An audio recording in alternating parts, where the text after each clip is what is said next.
प्रत्येक मनुष्य सफलता पाने के लिए कार्य करता है। कुछ सफल होते हैं, कुछ नहीं होते, और जो सफल नहीं होते वो सदा अपनी असफलता का कारण या तो अपनी परिस्थितियों को बताते हैं या अपने सहयोगियों को दोषी ठहराते हैं। परंतु क्या वास्तविकता में ऐसा ही होता है? क्या कोई परिस्थिति या कोई व्यक्ति किसी की असफलता का कारण बन सकते हैं? उत्तर हां भी है और ना भी। कैसे? आप इस तितली को देख रहे हैं? आपने एक मक्खी को भी देखा हो। प्रकृति ने दोनों को समान गुण दिए हैं रस पान करने का। एक तितली फूलों पर जाकर उसका रस लेती और इस अवस्था में नए फूल खिलने की व्यवस्था भी करती है, और मक्खी घाव पर बैठती, घाव को सड़ाती है और रोग भी फैलाती। यदि इसमें किसी बात का अंतर है तो केवल सोच का।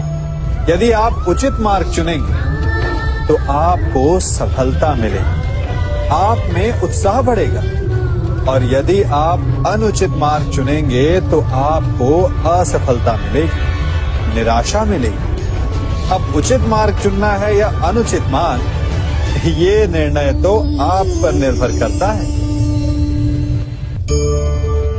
मनुष्य सदा भला बुरा, खरा खोटा, सत्य असत्य की बातें करता है। सत्य को अच्छा मानता है और असत्य को बुरा। परंतु क्या आपने कभी ये सोचा है कि प्रत्येक वस्तु, प्रत्येक भाव का एक महत्व होता है? दोनों ही एक दूसरे के पूरक होते हैं। यदि काला रंग नहीं होगा तो क्या श्वेत रंग की आभा का अनुभव होगा? यदि असत्य नहीं होगा तो क्या सत्य के महत्ता का ज्ञान होगा? यदि बुरा नहीं होगा तो क्या भले पर आपको विश्वास होगा? कुछ महत्वपूर्ण है तो दोनों के मध्य का संतुलन। बुरी से बुरी वस्तु, समय या भाव, कोई ना कोई स्वयं में शुभ छिपाए रखती है। कभी काले गरजते मेघों को देखा है? उसके किनारे भी एक स्वर्णिम आभा होती है। उसी प्रकार यदि आपके जीवन में बुरा समय आए तो आपको अपने सच्चे मित्रों की पहचान हो जाती है। तो बुरे समय में निराश ना हो, उसमें भी कुछ शुभ खोजने का प्रयास करें, और धीरे धीरे सब कुछ आपके जीवन में स्वतः शुभ हो जाएगा। संसार में सबसे महत्वपूर्ण क्या है? दृष्टि या दृष्टिकोण, समझ या सोच?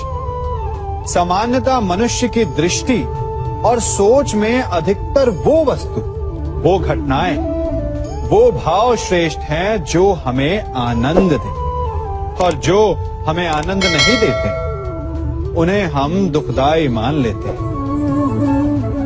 परंतु दृष्टिकोण और सोच को यदि एक भिन्न कोण से देखें तो परिस्थितियां भिन्न सिद्ध हो सकती हैं। जिस प्रकार भीषण गर्मी हमें सुहाती नहीं, परंतु वही गर्मी सागर और नदियों के जल को वाष्पित करती है और हमें मनोरम वर्षा का आनंद देती है, उसी प्रकार भीषण परिश्रम के पश्चात हमें सफलता मिलती है, शिक्षा के पश्चात हमें हमारा लक्ष्य मिलता है। तो सदा स्मरण रखिएगा कि दुख और पीड़ा से भागे नहीं, क्योंकि यही भविष्य में आने वाले सुख का मूल है। जब भी आपने यात्रा की होगी तो अवश्य अपने मार्ग के आसपास कुछ रिक्त स्थान देखे होंगे, कुछ खेत देखे होंगे, कोई ना कोई भूमि का टुकड़ा अवश्य देखा होगा।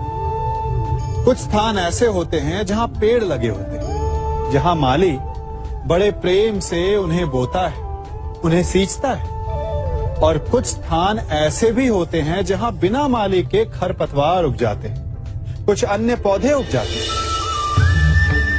माली द्वारा उगाए वृक्ष हमें ठंडी छाया देते, हमें फल देते हैं, ईंधन के लिए लकड़ियां देते हैं, और बिना परिश्रम के उपजित खरपतवार यदि कुछ करते हैं तो ये कि वो भूमि को बंजर बनाते हैं। हमारा मन भी रिक्त भूमि की भांति होता है। यदि अपने परिश्रम से उसमें सुविचारों के बीज डालोगे तो फलदायक विचार उपजेंगे, और यदि उसे रिक्त छोड़ दिया तो खरपतवार की भांति अनुपयोगी विचार आपके मन को अपना घर बना लेंगे, आपके मन को मैला कर देंगे, उसे बंजर कर देंगे। अब निर्णय आपका है कि आपको सुविचार देने वाला मन चाहिए या कुंठा देने वाला। जल प्रकृति को इस संसार की सबसे अनूठी देन है। वो महासागर में भी मिलता है और मीठे तालाब में भी। वो पवित्र गंगा में भी होता है और दुर्गंध आती नाली में भी।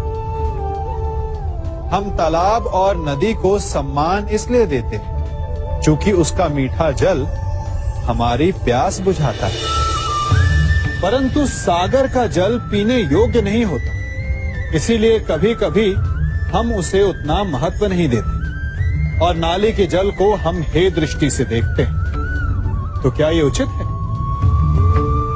हमारे संबंध भी इसी जल की भांति होते हैं। जिस संबंध से हमें लाभ ना हो उससे हम दूर हो जाते हैं। कभी ईर्ष्या के कारण, कभी अहंकार के कारण उस संबंध को तोड़ देते हैं। तो क्या संबंध को तोड़ देना उचित है?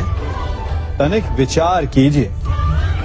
माना कि सागर का जल फसल नहीं दे सकता, परंतु मोती तो देता है। माना कि नाली का गंदा जल हमें किसी भी कार्य के लिए उपयुक्त ना लगे, परंतु वो भी